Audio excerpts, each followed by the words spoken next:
Book of Heaven, Volume 17, 1st to the 29th of July 1924. Page 8 to 14. July 1st, 1924. Laments of the Soul. The Prayer of Jesus. How one who gives himself to God loses his rights. I felt very oppressed because of the privation of my adorable Jesus. Oh, how my heart bleeds, as I feel subjected to suffer continuous deaths.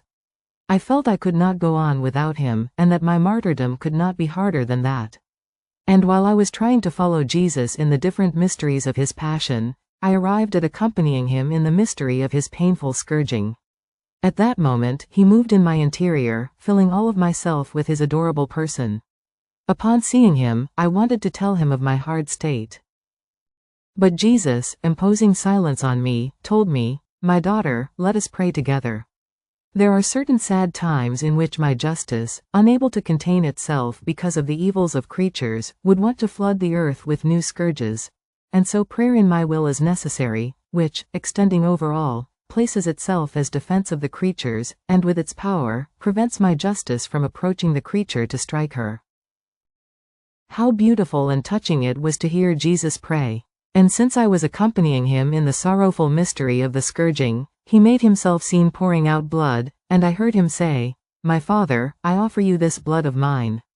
Oh please, let it cover all the intelligences of creatures, rendering vain all their evil thoughts, dimming the fire of their passions, and making holy intelligences rise again. May this blood cover their eyes and be a veil to their sight, so that the taste of evil pleasures may not enter them through their eyes, and they may not get dirty with the mud of the earth. May this blood of mine cover and fill their mouths, and render their lips dead to blasphemies, to imprecations, to all of their bad words. My Father, may this blood of mine cover their hands, and strike terror in man for so many evil actions. May this blood circulate in our eternal will in order to cover all, to defend all, and to be a defending weapon for the creature before the rights of our justice." But who can tell of the way Jesus prayed, and of all that he said? Then, he remained silent, and I felt in my interior as if Jesus was taking my little and poor soul in his hands, and he squeezed it, he touched it up, he looked at it, and I said to him, "My love, what are you doing? Is there anything in me that displeases you?" And he, "I am working and expanding your soul in my will. And then, I do not need to give you an account of what I do, because, since you gave yourself completely to me, you have lost your rights, rights which are already mine. Do you know what your only right is? That my will be yours, and that it provide you with all that can make you happy, in time and eternity." July 16, 1924. How the Creator goes in search of the creature in order to place his goods in her. Continuing in my usual state, my adorable Jesus transported me outside of myself, and told me, "My daughter, the Creator goes in search of the creature in order to place on her lap the goods which he delivered in creation. And therefore, in all centuries, he always disposes that there be souls who go in search of him alone, so that he may place his goods in those who search for him and want to receive his gifts. So, the Creator moves from heaven and the creature moves from the earth in order to meet each other. One, to give, the other, to receive. I feel all the necessity to give, to prepare goods in order to give them and to have no one to whom to give them, keeping them inactive because of lack of correspondence on the part of those who do not care about receiving them, is always a great pain. But do you know where I can place the goods which came from me in creation? In one who makes my will her own, because it alone gives the capacity, the appreciation and the true dispositions in order to receive the goods of her Creator, and administers to her the return, the gratitude, the thanksgiving and the love which the soul is obliged to give for the gifts which, with so much goodness, she has received. Therefore, come with me, and let us go around together, throughout the earth and the heavens, that I may place in you the love which I delivered from me for love of the creatures and all created things, and so that you may give me the return. And together with me, love everyone with my love, and we will give love to all. We will be two in loving everyone, I will no longer be alone." So we wandered everywhere, and Jesus placed in me his love, which the created things contained, and echoing his love, I repeated with him the, "I love you," on the part of all creatures.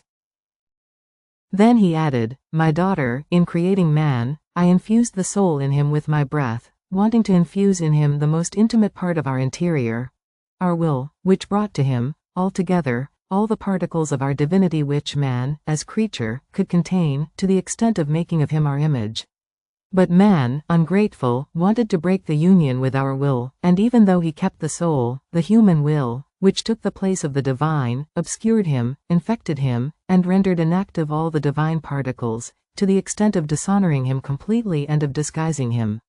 Now, since I want to dispose him again to receive this will of mine, it is necessary that I breathe on him again, so that my breath may put to flight darkness and infections, and may render active the infusion of our will which we made in creating him.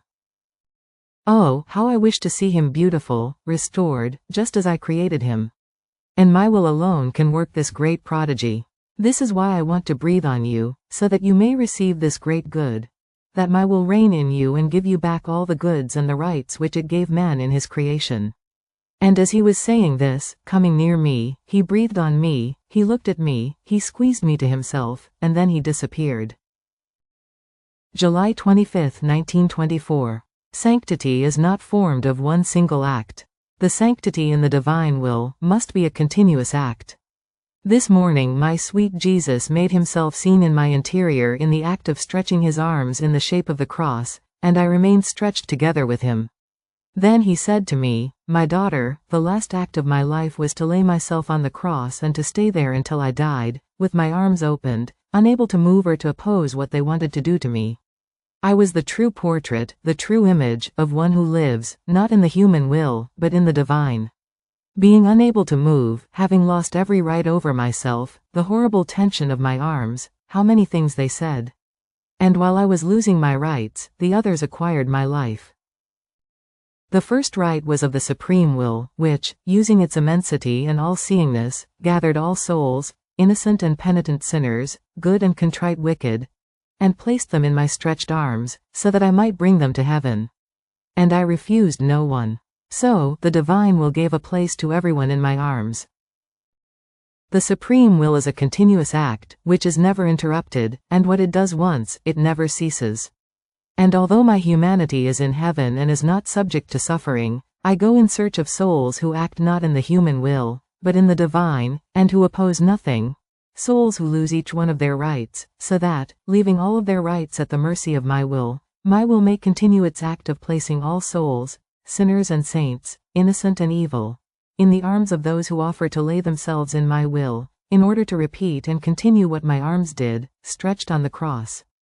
This is why I laid myself within you, so that the supreme will may continue its act of bringing all into my arms. Sanctity is not formed of one single act, but of many acts united together. One single act forms neither sanctity nor perversity, because since the continuation of acts is missing, the colors and the true shades of sanctity are missing. And since these are missing, one cannot attribute a weight or a just value to either sanctity or perversity. Therefore, what makes sanctity shine forth and places the seal on it, are continuous good acts. No one can say he is rich because he possesses a coin, but, rather, those who possess extensive properties, villas, palaces, etc., etc. So it is for sanctity, and if sanctity needs many good acts, sacrifices, heroism, it can also be subject to gaps, to intervals. The sanctity in my will is not subject to intermittent phases, but it comes to be associated to that continuous act of the eternal will, which never ceases, but is always acting, always operating, always triumphant, it always loves and never stops.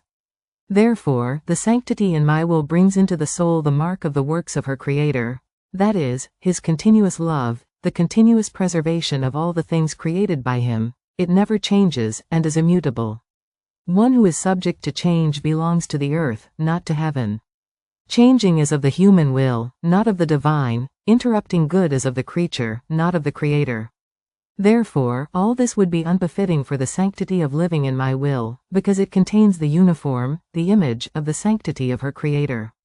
Therefore, be attentive, leave all rights to the supreme will, and I will keep forming in you the sanctity of living in my will. July 29, 1924. How one who does the divine will, forms a support of rest for herself and for Jesus.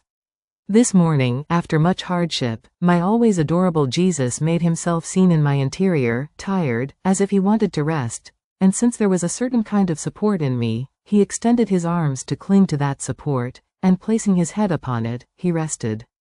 And not only did he rest, but he invited me to rest with him. How comfortable I was, leaning on that support together with Jesus, to take a little rest after so many bitternesses. Afterwards, he said to me, "My daughter, do you want to know what this support is, which so much relieves us and gives us rest?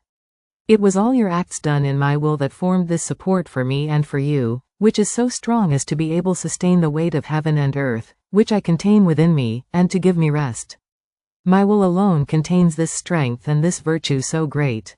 The acts done in my will bind heaven and earth, and enclose in them the divine power, such as to be able to sustain a God."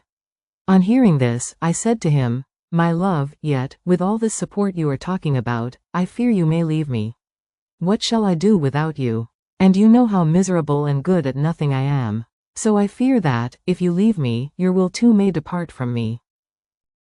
And he, "My daughter, why do you fear? This fear is your human will which would want to enter the field to take a little walk.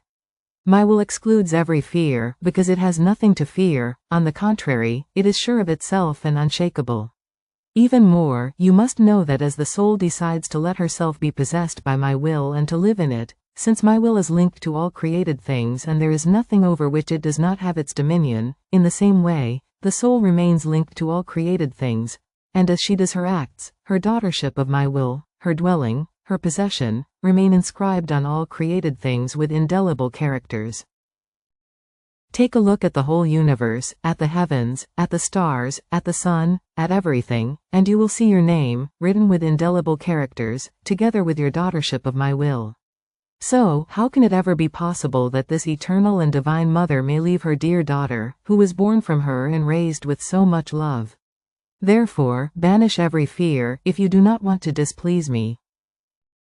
And while he was saying this, I looked at the heavens, into the sun and in all the rest, and I could see my name written with the title of, Little Daughter of His Will. May everything be for the glory of God and to the confusion of the poor creature that I am.